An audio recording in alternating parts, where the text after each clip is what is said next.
Student, তোমরা যারা ক্যালকাটা ইউনিভার্সিটির আন্ডারে সেকেন্ড সেমিস্টারের ছাত্রছাত্রী আছো, তোমাদের জন্য আজকের ক্লাসটা খুবই গুরুত্বপূর্ণ।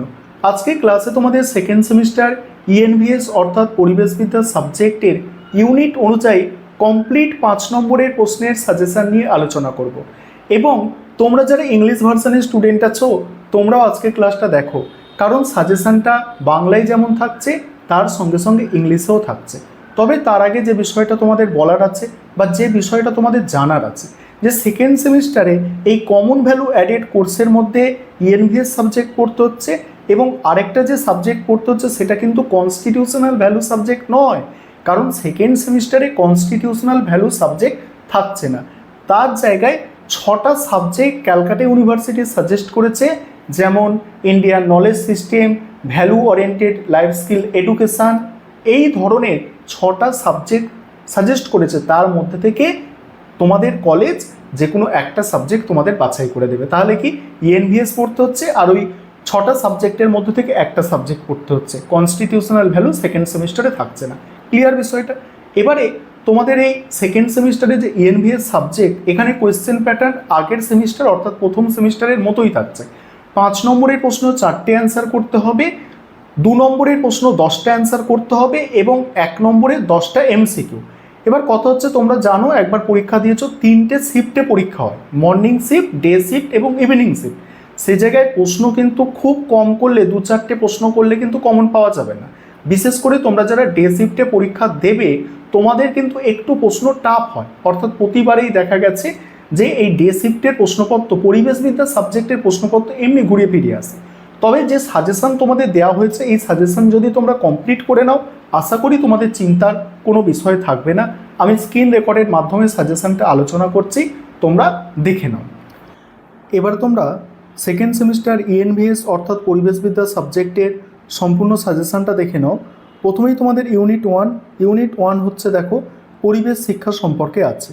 এখান থেকে যে প্রশ্নগুলো তোমাদের তৈরি করতে হবে, যেগুলো স্টার দিয়ে চিহ্নিত করা আছে, এগুলো হচ্ছে অধিক গুরুত্বপূর্ণ প্রশ্ন। প্রথম প্রশ্ন কি? প্রথম প্রশ্ন, পরিবেশ শিক্ষার সংজ্ঞা দাও, মানব জীবনে পরিবেশ শিক্ষার প্রয়োজনীয়তা ও তাৎপর্য আলোচনা করো। পরের প্রশ্ন, তিবলিসি ঘোষণা কি? পরিবেশ শিক্ষার ঐতিহাসিক বিকাশে এই ঘোষণার ভূমিকা, অর্থাৎ পরিবেশ শিক্ষায় তিবলিসি ঘোষণার ভূমিকা। 3 নম্বর প্রশ্ন আছে, পরিবেশ শিক্ষা এবং পরিবেশ সচেতনতার মধ্যে তুলনামূলক আলোচনা। এখানে তুলনামূলক আলোচনা মানে তোমাদের পার্থক্য আলোচনা করতে হবে, কিছু সাদৃশ্যও দিতে পারো, যে পরিবেশ শিক্ষার পরিবেশ সচেতনতার মধ্যে সংক্ষেপে 3টে সাদৃশ্য এবং 5টার মতো তোমরা পার্থক্য দেখাতে পারো। পরের প্রশ্ন আছে কি? পরের প্রশ্ন, পরিবেশ শিক্ষার মূল দর্শন সংক্ষেপে আলোচনা করো। দেখো, এই 3টে প্রশ্ন মোস্ট ইম্পর্টেন্ট, তাই স্টার দিয়ে চিহ্নিত করা আছে। পরের প্রশ্ন, পরিবেশ শিক্ষার ধারণা ও পরিধি আলোচনা করো। তারপরে দেখো, পরিবেশ সচেতনতা বৃদ্ধিতে একজন সাধারণ নাগরিকের ভূমিকা কি হওয়া উচিত।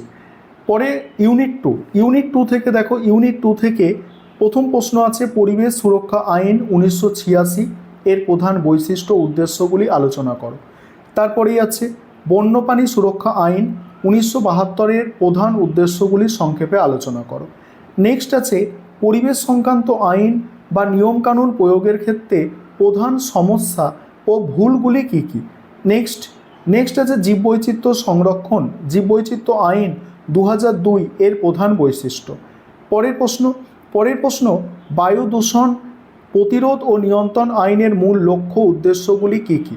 নেক্সট হচ্ছে জীববৈচিত্র্য সংরক্ষণ কনভেনশন এর প্রধান লক্ষ্যগুলি কী কী। নেক্সট আছে পরিবেশ সংরক্ষণের নিয়ম ও বিধানের প্রয়োজনীয়তা ব্যাখ্যা করো। যেগুলো স্টার দেওয়া সেগুলো মোস্ট ইম্পর্টেন্ট, আবারও বলছি। এবার 3 নম্বর ইউনিট আছে মানব সমাজ ও পরিবেশ। এখান থেকে যে প্রশ্নগুলো দেওয়া হয়েছে, দেখো, প্রথম প্রশ্ন, উন্নয়নমূলক প্রকল্পের কারণে বাস্তুচ্যুত মানুষের পুনর্বাসন ও পুনর্স্থাপনের প্রধান সমস্যাগুলি আলোচনা করো। পরের প্রশ্ন, সাইলেন্ট ভ্যালি আন্দোলন অথবা নর্মদা বাঁচাও আন্দোলনের কারণ ও ফলাফল আলোচনা করো। এখানে দুটোই তোমাদের করতে হবে, সাইলেন্ট ভ্যালি আন্দোলনও করতে হবে, নর্মদা বাঁচাও আন্দোলনও করতে হবে। পরের প্রশ্ন হচ্ছে ইকো ফেমিনিজম বা পরিবেশ নারীবাদ বলতে কী বোঝো, পরিবেশ সংরক্ষণে এর ভূমিকা। পরের প্রশ্ন হচ্ছে পরিবেশ সংরক্ষণে বিভিন্ন সংস্কৃতি ও লোকায়ত প্রথার ভূমিকা উপযুক্ত উদাহরণসহ আলোচনা করো। পরের প্রশ্ন, মানব জনসংখ্যা বৃদ্ধি কিভাবে মানব কল্যাণ ও পরিবেশকে প্রভাবিত করে? পরিবেশ নৈতিকতা বলতে কী বোঝো, এর বিভিন্ন প্রকারভেদগুলি সংক্ষেপে লেখো। এবারে 4 নম্বর ইউনিট। 4 নম্বর ইউনিট আছে দুর্যোগ সচেতনতা। এখানে দেখো প্রথম প্রশ্ন, প্রাকৃতিক ও মানুষ্যসৃষ্ট দুর্যোগের মধ্যে পার্থক্য এবং এর সঙ্গেই আছে দুর্যোগ সতর্কীকরণ ব্যবস্থার গুরুত্ব আলোচনা করো। তারপর হচ্ছে দুর্যোগ ব্যবস্থাপনা বলতে কী বোঝো, এর বিভিন্ন পর্যায়গুলি সংক্ষেপে আলোচনা করো। পরের প্রশ্ন, ভোপাল গ্যাস বিপর্যয় অথবা মিনামাটা বিপর্যয়ের কারণ বা মারাত্মক পরিবেশগত প্রভাব। নেক্সট আছে দেখো ঘূর্ণিঝড় আয়লার প্রভাব এবং এই ধরনের দুর্যোগে ক্ষয়ক্ষতি প্রশমনের উপায়গুলি আলোচনা করো। নেক্সট, কেদারনাথের বন্যা সংঘটিত হওয়ার কারণ ও ফলাফল বিশ্লেষণ করো।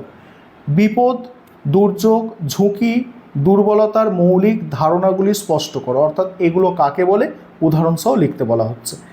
পরের প্রশ্ন আছে 5 নম্বর ইউনিট থেকে। 5 নম্বর ইউনিটের নাম হচ্ছে পরিবেশ সুরক্ষায় পরিবেশ শিক্ষার ভূমিকা। এখানে প্রথম প্রশ্ন, পরিবেশ সুরক্ষা এবং পরিবেশ সচেতনতা বিস্তারে বিভিন্ন এনজিওর ও সরকারি প্রতিষ্ঠানের ভূমিকা। পরের প্রশ্ন হচ্ছে পরিবেশ শিক্ষার শিক্ষণ পদ্ধতিতে ইকো ক্লাব, ক্ষেত্র সমীক্ষা এবং প্রদর্শনীর গুরুত্ব আলোচনা করো। পরের প্রশ্ন, প্রথাগত ও আনুষ্ঠানিক পরিবেশ শিক্ষার মধ্যে পার্থক্য লেখো। নেক্সট হচ্ছে পরিবেশ সুরক্ষায় কুইজ, বিতর্ক সভা, তারপরে হচ্ছে সেমিনারের ভূমিকা কিভাবে শিক্ষার্থীদের প্রভাবিত করে। নেক্সট, আজীবন শিক্ষা প্রক্রিয়ার হিসাবে পরিবেশ শিক্ষার ভূমিকা মূল্যায়ন করো। এই হচ্ছে তোমাদের টোটাল সাজেশান। আর এটা প্রথম থেকে তোমরা স্টাডি করো, এইভাবে যে সাজেশান আমি তোমাদের দিয়েছি এইভাবে তোমরা স্টাডি করো। এর পরবর্তীকালে তোমাদের আমি কিছু প্রশ্ন উত্তর নিয়েও আলোচনা করব।